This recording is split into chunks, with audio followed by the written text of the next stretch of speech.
Ladies and gentlemen, picture this: a queen crouched in the grass, laughing with a group of schoolchildren, her shoes covered in straw, her eyes focused on a tiny spark that's just caught flame. This isn't a fairy tale.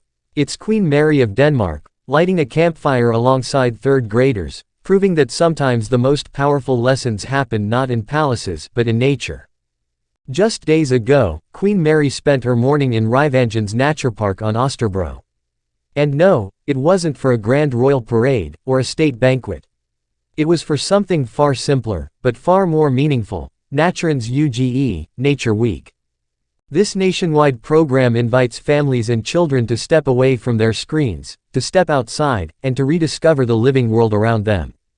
And Queen Mary, she wasn't just there to cut a ribbon. She rolled up her sleeves and joined in. Imagine the scene: children crouched over small boxes, carefully watching beetles crawl. A snail placed at the start line of a playful race, moving slower than anyone hoped, but sparking endless giggles.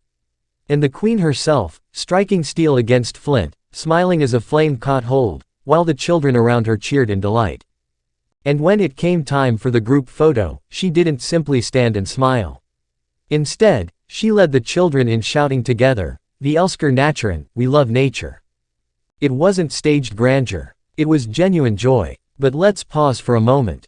Why does this matter? Why should a queen lighting a campfire with children make headlines? Because this wasn't just a photo op. It was a message. A reminder that children learn best when their hands are dirty, when their curiosity is alive, and when they see adults, even royals, valuing the same things.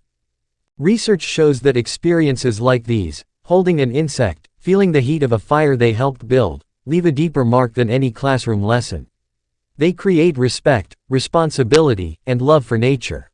And in a world where children spend more time indoors than ever, moments like this are critical. For Queen Mary, this day fits into a larger picture.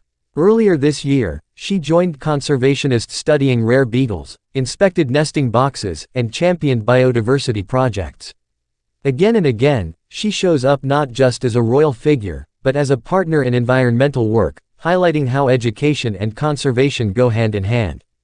Her presence ensures these programs aren't just for the children lucky enough to attend, but for the entire country watching the coverage and thinking, maybe we should take our own children outside this weekend.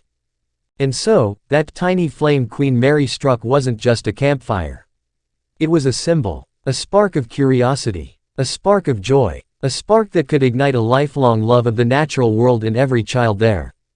Because in the end, sometimes the most enduring legacy of a queen isn't written in history books or carved into stone. It's carried in the laughter of children, the memory of a beetle race, and the warmth of a fire lit under an open sky. Thanks for watching. Please like, share and subscribe my channel.